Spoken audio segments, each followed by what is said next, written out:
The goal times may be ambitious. I miss running slow. Thought I was gonna throw up just before. I'm not feeling good. I feel like I want to puke. I'm hanging on for dear life here. I'm like right on the verge of cramping. It's not good. It's not going well.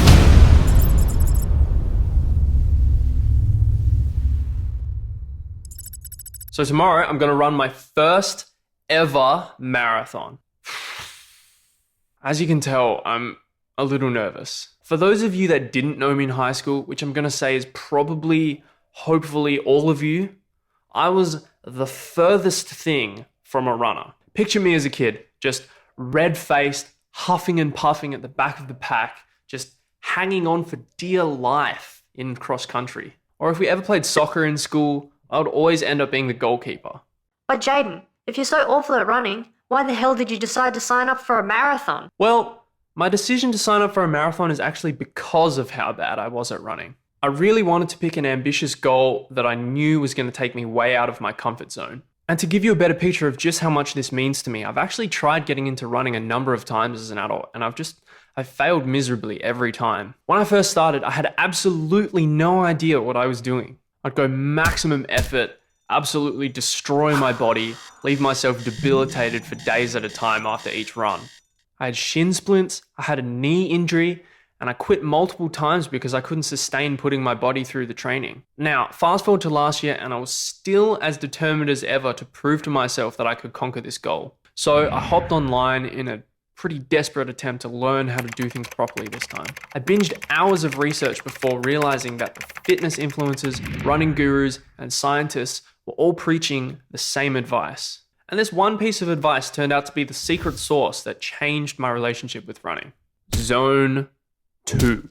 Now, Zone 2 is all the rage in endurance sports. It's one of 5 heart rate zones, which are basically 5 categories based on how high your heart rate is when you're exercising. And Zone 2 is the second one, which is roughly between 60 and 70% of your maximum heart rate. Now, if we're really going to get into it, Zone 2 isn't actually measured by our heart rate. It's sort of just like a general indication. It's measured by this compound in our blood called lactate. And lactate is produced and builds up as we start doing higher and higher intensity exercise. There's this threshold of intensity that if we cross, we're going to start seeing really high levels of lactate in our blood. And Zone 2 is basically somewhere between really easy and moderate effort just before we hit that threshold. And if that was a bunch of boring sciencey science, the essential principle of Zone 2 training is summarizing the catchphrase, go slow to go fast. And that's exactly how it played out for me. I intentionally went slower, and I mean much slower, but what it allowed me to do is train far more consistently. I went from running 2, maybe 3 times a week and feeling dead after every session to running 5 times a week and just loving every second of it. I was injury-free and just making gains that I never thought I would. And that brings me to where I am today. I've been running consistently for 15 months, and I'm actually going to run this marathon tomorrow. I've got so many thoughts about how I can apply the lessons I've learned from this training to musical growth. But first, I've just got to tick off this race.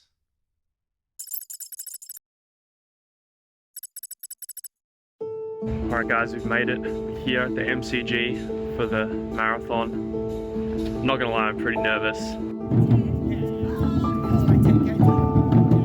That's pretty much how my heart feels right now. Yo, there's so many people here. We're moving now. I've whacked the speedies on. Gotta look fast to go fast. Let's go. We're off and running, baby.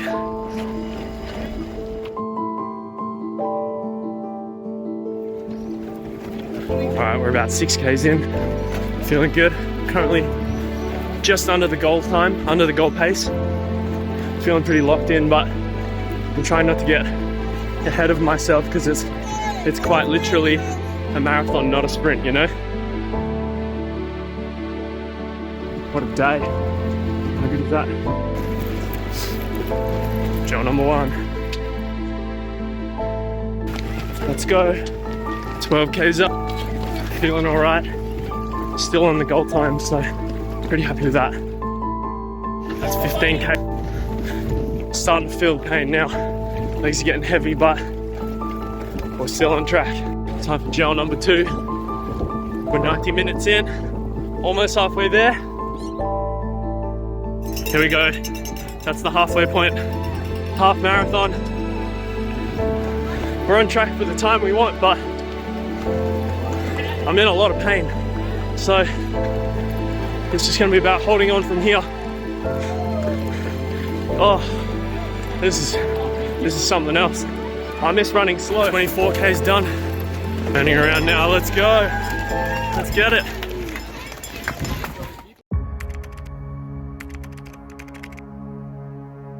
Oh no.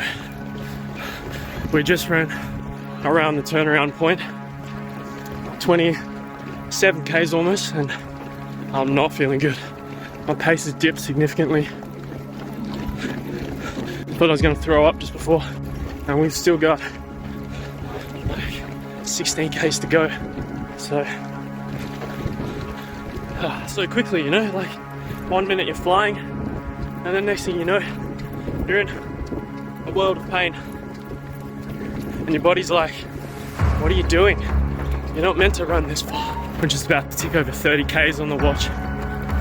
That was it just then. Things are not going to plan at the moment. Everyone I passed earlier is just overtaking me now. I'm starting to feel a bit like the kid at the back of cross country again.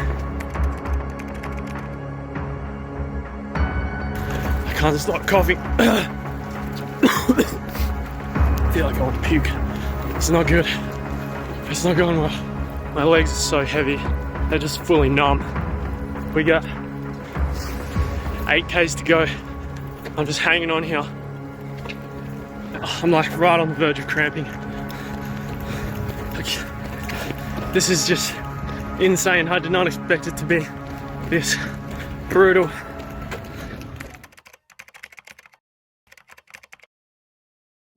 It's just 1 foot then the next.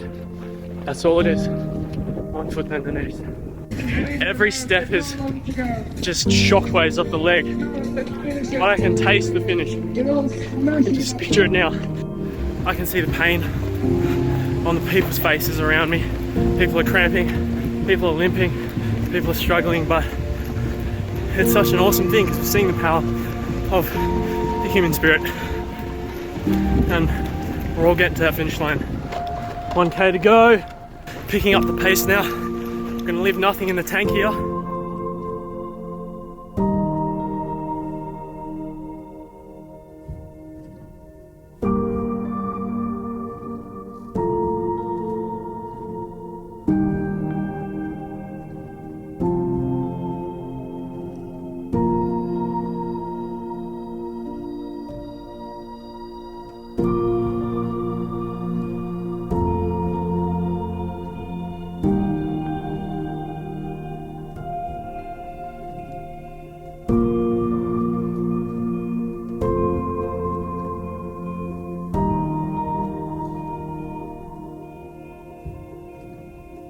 We did it. This is insane. I can't believe it.